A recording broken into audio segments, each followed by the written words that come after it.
Moving on to our penultimate race of the day then. It's the Mini Coopers.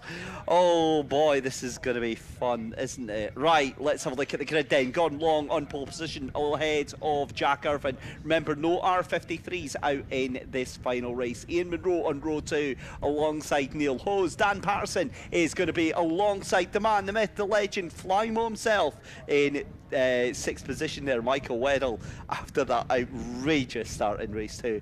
Chad Little is in row 4 alongside Ryan Smith. Row 5 is going to be Ewan Robertson alongside Finn Mash. David Taylor is going to try and undo some of the really bad luck that he's had today. He's on row 6 alongside Dan Martin. Then it's row 7, Nick Ormiston and Andrew Bell. Stephen Morrison is in 15th position on row 8 alongside Chris Coburn. And then at the back of the grids on row 9, if we have one, I don't believe we do. So there we go. That is, I'm so used to having the R53s just sort of bulking out the rest of the grids here, that when we actually get left to the minis, it's like, oh, 16 of them. Right, let's go then. So, where do we pick up off of race 2 then? Michael Weddle, that's who we have to talk about. Flymo making his way through and just really clawing through to get 3rd position out of nothing from the back of the grid. Absolutely unbelievable. Neil Hostow as well. It could have been so different from him. I'd be very interested to hear what his thoughts were after the end of that one, and if they were actually safe for broadcasting. But there you go, as if by magic, all of the cars in position. The green flag flies, and this well-oiled machine gets going once more. We are running a tiny little bit behind schedule, 10 minutes, but the cars are on the grid. They're gridded up. The 5-second board is out. We're about to have lights out for our Scottish Mini Cooper Cup Race 3 here from Knockhill in association Project 21 Detailing and powered by Yokohama. The lights go on. Let's get racing. Gordon Long, Jack Irvine, who's going to come out on top? Have a look at Ian Munro in the background. That's a great start for 65. And Jack Irvine, everybody gets away cleanly from the line. We're going to go to Duffus Dip and see with bated breath what on earth happens here, because the wind starts to pick up here. And the answer is the 65 of Jack Irvine is away quite clearly. And Flymo very close to going all the way down the exit road here. He's still in 5th place. We've got a car off into the gravel in the background there. You've got the number 19 there trying to get through on David Taylor there. You've got all sorts of dust and debris getting kicked up left, right and centre, but it is just a melee. These 3rd races as Flymo, and that was the number 111, that was Neil Hose, who went flying across the gravel. I swear to goodness, the words that were about to leave my mouth is that the 3rd race is normally a little bit chaotic, and that's exactly what we just had happen here. It's just mayhem. Drivers left, right and centre trying to find any free bit of space to get going for this 3rd race today. But as we come across the line, it's still Jack Irvine from Gordon Long, from Ian Munro. That's your top 3. Michael Weddle now up into 4th position ahead of Chad Little. Huge jump over the curb there for Jack Irvine. You've got Neil Hose trying to make his way down. We've got poor innocent floppy bollards being murdered left, right and centre here. Never a fan of saying that. They get left all over the track. They've done nothing to these Mini Cooper cars, and yet they get walloped left, right and centre. But it is very, very enjoyable. It's really the chaotic neutral in me loves race 3 of the Mini Coopers, because you always know you're going to get argy-bargy. It's like race 3 in the touring cars. Everything is off the table. It's still racing, but it's just a little bit firmer and it's a little bit tougher and rougher around the edges. However, it's all a little bit quieter now. So Jack Irvine still in the lead. And what a gap that Jack Irvine has got over Gordon Long.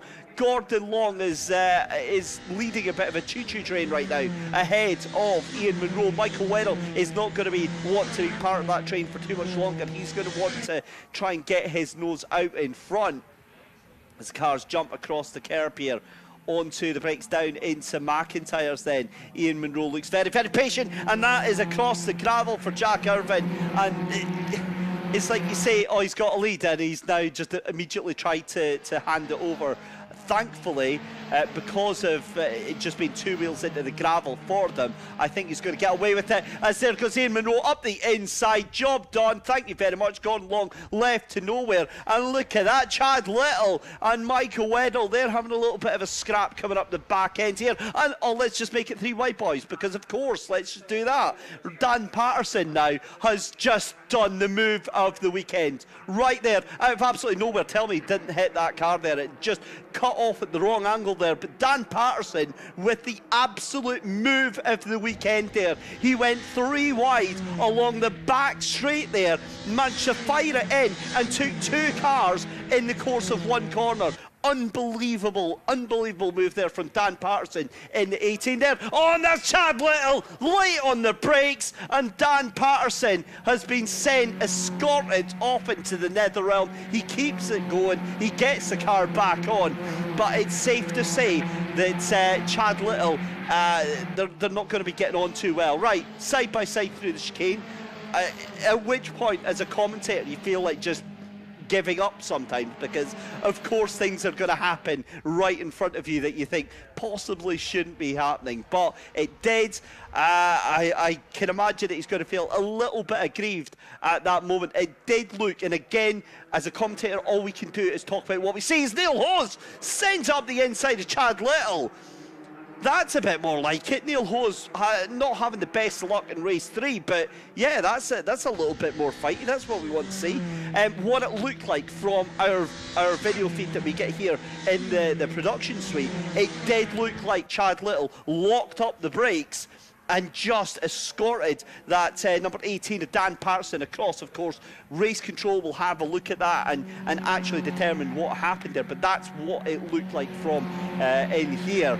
But my goodness me, race 3 never fails to disappoint, and somehow completely negated the fact that I didn't even notice that there's only 5 laps left. Somehow we're well over half race distance in this 3rd race for the Scottish Mini Cooper Cup, sponsored by Project 21 Detailing and in association with Yokohama Tyres. And talking of those Yokohama Tyres, they're going to need plenty of new ones for the next round. I can imagine quite a few of these cars have gone through a couple of sets today.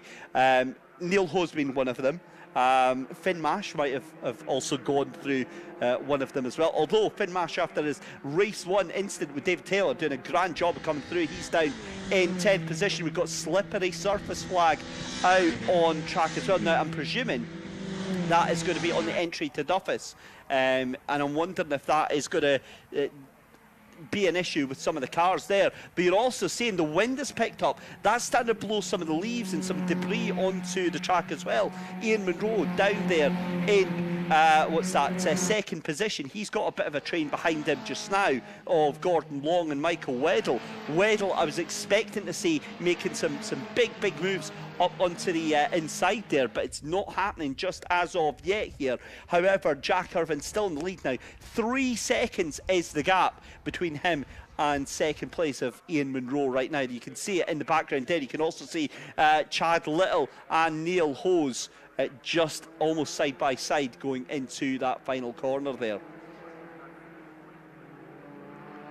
So 3 laps left to go as your race leader Jack Irvine comes across line. He's been in a bit of no man's land as well. He's been out in front. He's not really had anybody pressuring him. However, Ian Munro just took out 0.3 of a second on your race leader that last lap there. That gap has come down to under 3 seconds. It's now 2.8 seconds.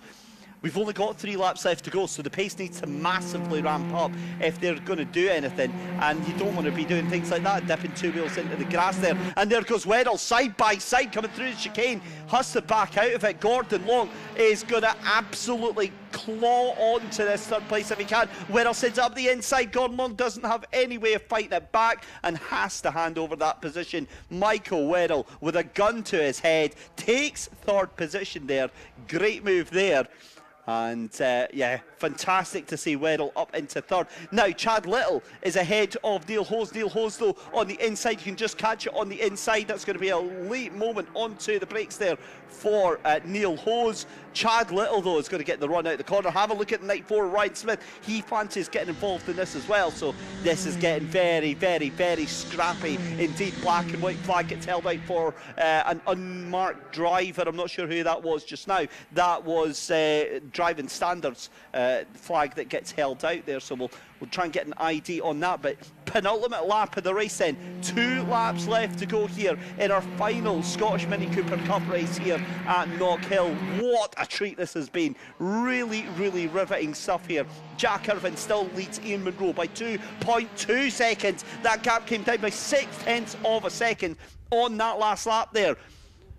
And that was a big moment there for Ian Munro. 2 deep into the corner, goes into the kitty litter on the exit of Clarkson. That is not going to do his chase down any good whatsoever. And what I'm going to be concerned is Michael Weddle now has got that target locked. He wants to try and take that position away from Ian Munro right now. Neil Hose still on the back in 94 of Ryan Smith, so he's lost yet another position here. Last lap board held out. How is this going to end? That is what we have to figure out here. You can see the car weaving from left to right. Jack Irvine then goes into McIntyre's for the final time. Ian Munro has lit the touch paper. He wants to try and take this position. Surely it's too much. Surely there's nothing that he can actually do to stop Jack Irvine in the 65 from taking this race victory here up into Clark. So the final time, Michael Weddle has dropped off a little bit from Ian Munro as well. And this looks like it is it. It's a good, healthy lead. 2 seconds between Jack Irvine and Ian Munro. It's going to be all the way down into the final hairpin for the final time for these minis then. Jack Irvine comes out of the hairpin after a tumultuous race 3 here. But it's going to be Jack Irvine to take the win. Ian Munro in 2nd place. And Michael Weddle is going to take the final step on the podium, just like he did on race 2. Ridiculous entertainment there. We hope you really, really enjoyed that. It's going to be Gordon Long in 4th, Ryan Smith finishing in 5th position, Neil Hose in 6th, Dan Patterson in 7th, Chad Little in 8th, Finn Mash in 9th, Dan Martin in 10th, Ewan Robertson in 11th, David Taylor in 12th, and I hope they paid a ticket to get in.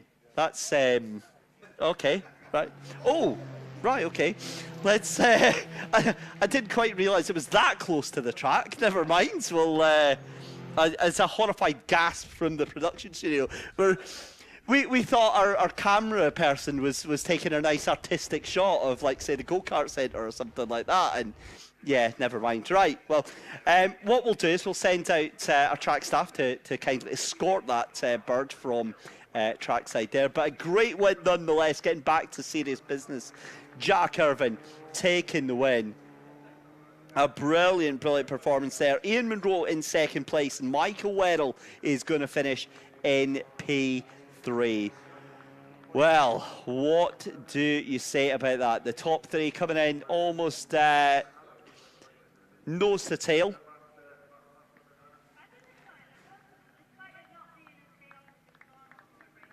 And very shortly we'll be heading over into the pit lane, and cars just making their way around. So Jack Irvine, Ian Munro, Michael Weddle, that is your top 3 for the final mini race. But do not go anywhere. Up next is our final race of the day. The Scottish Legends Championship take their 3rd heat race, their final race of the day. And yeah, that is going to be fast, frenetic, and a little bit awesome as well.